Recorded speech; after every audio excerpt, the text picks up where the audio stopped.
Infelizmente, e isso diz muito do Corinthians atual, esse título virou perigosamente aquilo que tinha virado para o São Paulo anos atrás. É como se fosse a Copa do Mundo. Eu já cansei de ouvir corintiano dizer para mim: para com essa bobagem de ficar desqualificando, diminuindo.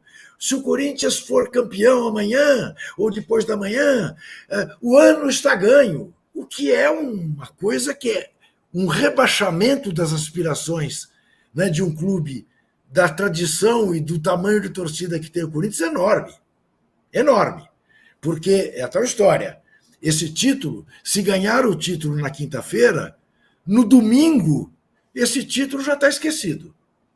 Leva uma traulitada do Bahia na estreia do Brasileirão e vira drama.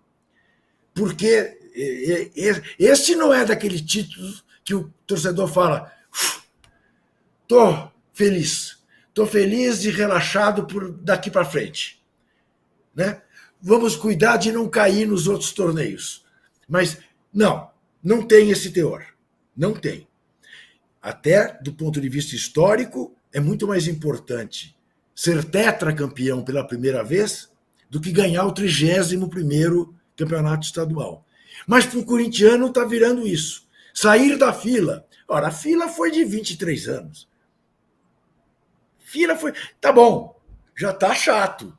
Não gritar é campeão ao tempo que o Corinthians não grita. Mas eu acho que está se exagerando em torno disto. Mas está se exagerando.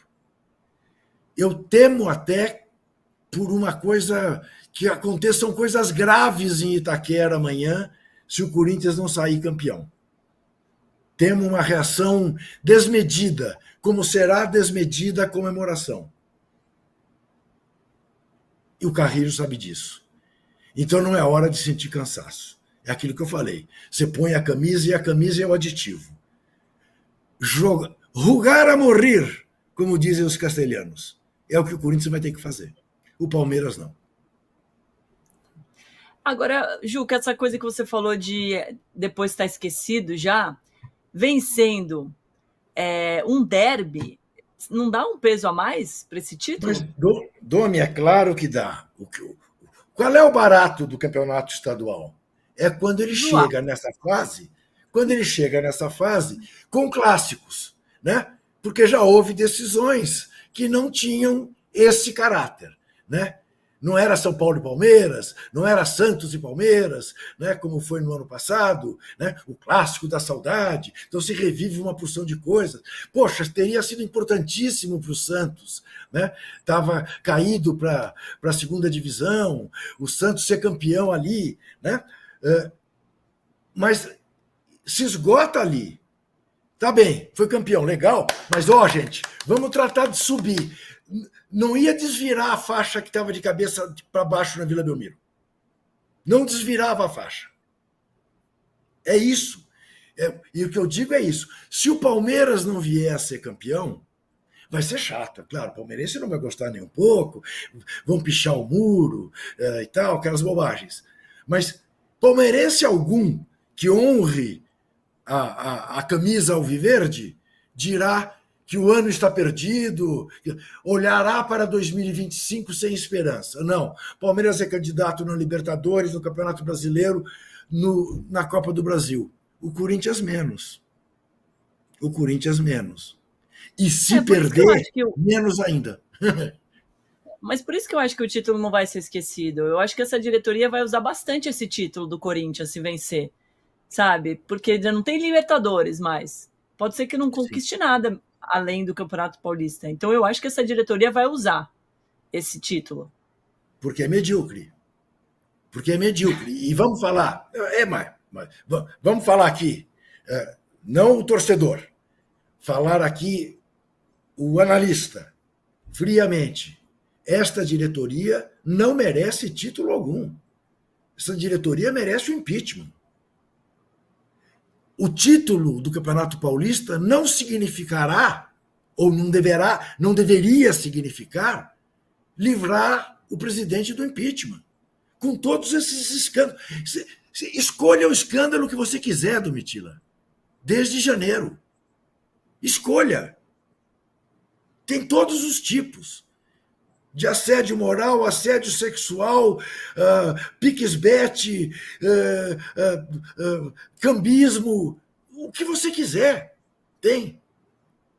Então, nesse aspecto, o título do Corinthians seria um prêmio a quem não merece. Da diretoria. Eu eximo e ponho de lado a comissão técnica, os jogadores, a torcida, esses todos merecem. Mas a direção do Corinthians não merece. Não merece. Concordo totalmente, Danilo, porque a torcida não merece isso, os jogadores também não, mas a diretoria ganhar o Campeonato Paulista diante de todos esses escândalos é muito desleal, né? Você premiar um trabalho que está muito ruim e que pode ter consequência grave para o Corinthians em curto prazo. Com doping financeiro. Pois é um mau exemplo sendo premiado, né? A gente tem essa questão. A gente, como disse o Juca, quando a gente analisa e quando a gente olha os exemplos dos times que dão certo, a gente gosta de ver os que trabalham bem sendo premiados. Então pode ver que o Fortaleza virou xodó de todo mundo, porque é um grande exemplo de um grande trabalho em um estado que não tem o mesmo potencial financeiro do que temos aqui em São Paulo e no Rio de Janeiro, e está super bem, fazendo bons campeonatos brasileiros, indo bem na Libertadores. Então você vê, quando você vê um trabalho sendo bem feito, dá gosto de elogiar e dá gosto de ver colhendo resultados. No caso do Corinthians, se a gente for analisar por essa ótica, realmente não faz sentido falar que o Corinthians merece ser campeão. Só que, muito além da diretoria, e é justamente por conta disso que o Corinthians ainda existe, é a torcida e a história, a grandeza que tem. Porque se fosse considerar o merecimento da atual diretoria, e até mesmo das últimas, é um escândalo atrás do outro. Todos, né? Não é que quando a gente critica aqui o Augusto, a gente está pedindo a volta do Andrés ou do Duílio. Não, é porque é uma sucessão de tragédias na gestão do Corinthians, e o Corinthians só sobrevive porque, mesmo mal organizado do jeito que fatura 1 bilhão. Por que fatura 1 bilhão? Porque tem a segunda maior torcida do país, tem a torcida, a maior torcida no estado, que é o mais rico do país, ou seja, é o time que consegue faturar mais com bilheteria, com venda de TV junto com o Flamengo, é o time que, se organizado, ninguém segura. Seria Corinthians e Flamengo ali brigando pau a pau e o resto por trás, tentando ali uma vitória dentro de campo, né, com menos dinheiro, que é coisa que a gente não vê.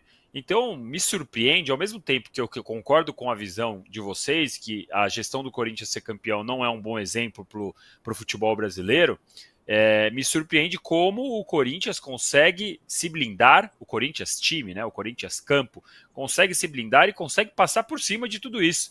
Porque não faltam exemplos aí, não só no Corinthians, em vários outros clubes, de uma gestão ruim que acaba transparecendo, acaba indo para o clube dentro de campo. E no Corinthians não. Desde o ano passado, quando eu achava que... Não é bem verdade isso. Não é bem verdade isso. Danilo, aquele Corinthians que você viu jogar os 4 jogos da Libertadores, não revelam um time que estivesse blindado. Não era o Corinthians que você imaginava que suaria sangue para chegar na fase de grupos. Parecia um Corinthians, de alguma maneira, intoxicado por tudo que jogador houve, pelo risco do salário atrasar, enfim, eu discordo um pouco dessa visão. Eu acho que isso é sempre dito depois que acontece uma vitória surpreendente, como foi a do primeiro derby, das finais.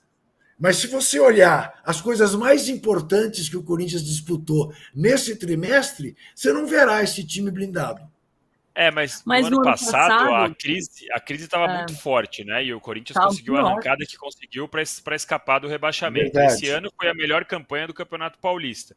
Verdade. E na Libertadores, eu acho que tem uma questão. Primeiro, para mim, assim, o jogo do Corinthians no Equador, o Corinthians teve um erro de estratégia grave, né? Porque Quando o Corinthians pressionou 15, 20 minutos no final ali, quando já estava, o barco já tinha afundado, o Corinthians viu que poderia ter feito mais. Percebeu ali que poderia ter feito um pouco mais.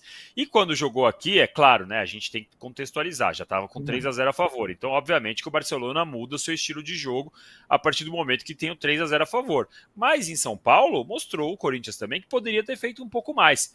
Eu entendo a sua desconfiança, acho que é um bom ponto levantado, mas para mim a eliminação do Corinthians na Libertadores tem mais a questão daquela história do DNA, de como o Corinthians sofre em Libertadores, mesmo em pré-Libertadores, caiu 3 vezes em pré-Libertadores, em algumas fases de grupo, mesmo quando tinha times incríveis, como foi aquela eliminação para o River Plate no Pacaembu. Eu acho que tem mais a ver com essa questão do que a questão do fora do extracampo.